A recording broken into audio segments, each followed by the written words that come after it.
Once, upon a not-so-long time ago, the Keystone State's education system was a standard of excellence upon which this state and its children came to prosperity.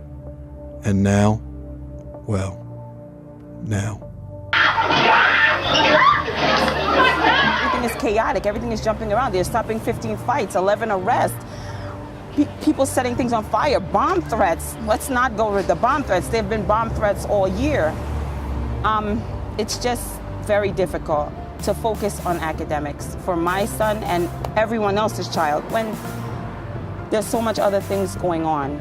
In Pennsylvania's 144 most failing schools, like the one Joy's son Anthony is forced to attend, none scored more than 53% proficiency in reading and math. One school, less than 5%. But that doesn't mean kids didn't learn to divide or subtract. Here's just a glimpse of their school year. 1,983 assaults on students, 1,027 assaults on staff, 554 illegal weapons charges, 118 indecent assaults, 107 arsons, 31 terroristic threats, 2 official riots, and 7 rapes. This is our civil rights battle of the 21st century. If we don't start rescuing kids, we're going to have to start building more and more prisons and more welfare programs. Educational opportunity, we know, is the key to future prosperity. Pennsylvanians are spending over $26 billion today in public education, more than 39 other states. Yet we have chronically failing schools, schools where children are not getting an education. Take University City High School, just a stone's throw away from the Ivy League University of Pennsylvania, where more than 95% of the kids are not proficient in reading and math, meaning less than 5% of these kids are learning basic skills for life. We are condemning them to a life of unreward and no prosperity. We know that that is the case. We have to do something. Walking through the hallway for the first time, I really felt sorry for myself because, man, I got stuck in this hellhole. Like, I'm walking through the hallways and trash cans and barrels are on fire and people are fighting and yelling and there was really no order around. And it was just crazy. And teachers are telling students, get in the class. And she was completely ignored. The respect level was, below zero. Security guards, grabbing people, throwing them in classrooms, classrooms behind bars, which was really extraordinary. I mean, classrooms where the windows were barred up and you couldn't open them more than 4 inches. And the classroom doors had gates on them. Of course, people are going to act a certain way if you put them in a certain environment. The way West Philadelphia is built is like a jail. In some schools in Pennsylvania, children have to fear for their lives when they go there. Many people don't realize that. You drive through certain neighborhoods in this city where I'm sitting, or in other places in some of the cities, and there are gunshots that'll ring out, there are metal detectors as children enter the schools. And so for a parent or a child to think that they're going to go to a place where they may end up dead or at least threatened, that's not a great learning environment, and that needs to change. The public school, we had to walk through a metal detector. That about floored me. I was like, whoa, for elementary school? I was like, wow, that floored me. I was like, no, No, and then we started researching and we found the cathedral school and we are happy that we are here and love it. The fact is that when I can't pick my son up and take him out of that school because he's not being challenged, then I don't have a choice. I have to leave him there. Some of the education is just go right on through as quickly as they can, and these students are prepared. The students have come to me and talked to me about, boy, this is so much better. I was looking out for my life for fights every day at school and finding fights, and here's a place of protection where I can come and I can have quiet, I can study, I can learn, I can grow. These children that you're pushing aside right now are going to be the ones that you're going to ask in 50 years to to find your medication when you can't, and they're not going to be able to read to find it.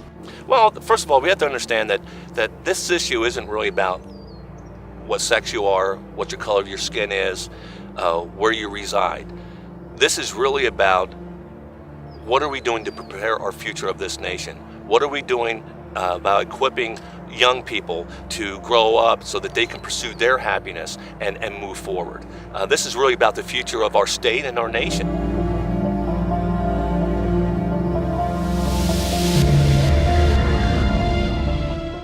If Pennsylvania's children are trapped in violent and failing schools, isn't there a lifeline we can throw them? While some defend keeping the status quo, others see hope.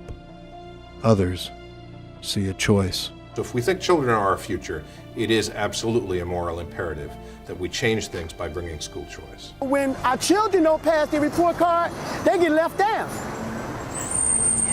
What's happening to the school when they don't pass their report card? They still get funded next year.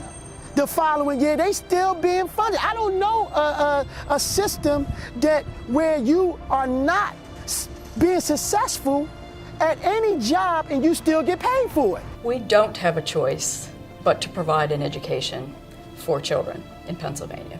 We don't get out of it. We must do the best that we can now to make the smartest investment we can for Pennsylvania's future.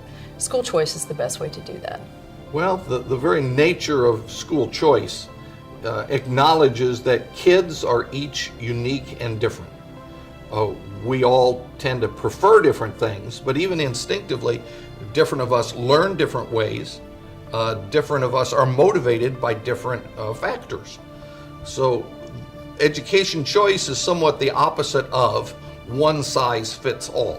Very honestly, we've had students come in here where they were supposed to be in 9th grade, and I'm working with students and even tutoring students with a 4th grade level reading or math and trying to get them back up to where they ought to be. And so they've had a very poor education where they were just being passed on, because that was the easiest thing to do. And so when our desire is when they come here is to help them to grow.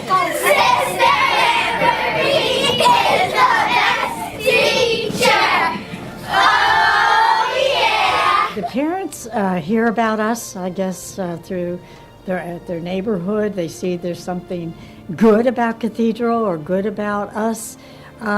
They come and they search, and they come and they look, or they come into the classroom and see how the teacher performs with their students, and they think there's something to that, and it's very, very important for them there is something good here. And we can't do it without the vouchers, because some people are very, very poor. And they would like to come here, but they can't unless our legislators helps us. And we're begging them to do that. But I am a single mom on one income.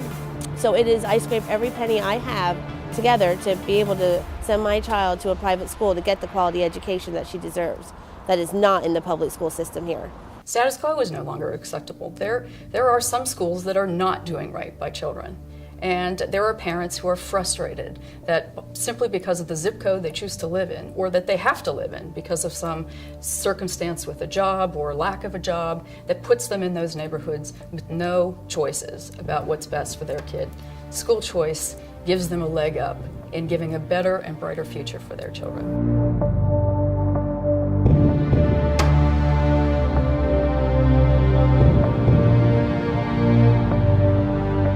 So we have a lifeline called school choice, but many Pennsylvanians don't want to throw it. Not yet. Not in their backyard. Some say, not ever. If we do not do school choice, we're going to lose another generation. 15 years ago, when school choice was first brought up in the state of Pennsylvania, our total spend was $13 billion. The education community said, give us more time and give us more money. We gave them 15 years, we gave them $13 billion more. We're at $26 billion. Now that is more than 70 nations' GNPs around the world. And we're failing. So we have to do this. We have to stop sacrificing our children on the altar of self-interest and say, if education's about the child, then let's make it about the child. If they want parent involvement, then let's do school choice.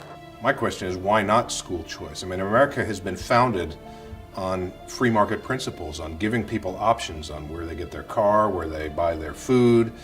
Even now, we see the benefits of competition in free markets when you want to send a package overnight.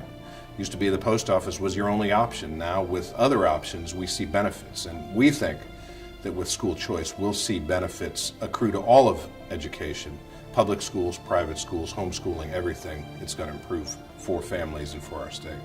I love the fact that I have choice when it comes to shopping for my clothes, when it comes to shopping for a car, when it comes to shopping for a house. I have choice. Why don't I have choice when it comes down to shopping for school and education for my son, my children? That's what's important. School choice is important, but parental choice is even more important, because we should have the power and the right to choose where our children are educated at. We've got to propel the whole theme of education choice forward by whatever door is open at that point in time, and we need to push that envelope, push that door for the sake of the kids. It's really only our future. It's only our future. It's the one lifeline that we have, the one hope that we have, that someone notices that aside from the money issue, we have no other choice. We have no other choice. I hope and pray that school choice goes through, because we don't have any other choices. That's it. 15 years ago, we had this debate about rescuing kids in chronically underperforming schools. We were told by the PSEA, PSBA, all the folks employing adults in the system, that all they needed was more time and more money. Well, in that time period, we gave them a generation of children, and we doubled the amount of money that we're spending in public education. Today, Pennsylvania outspends 39 other states at more than $14,000 on average in our public schools. But over that time period, the same schools continue to fail to educate our children. It's time we provided them educational lifelines to get a better education, and one that's safer. We've given more time, we've given more money, and we still trap children in chronically underperforming schools and unsafe schools. Unless we are willing to condemn them to a life of poverty or the penitentiary, we must act now, today, to start rescuing children from our failing public schools.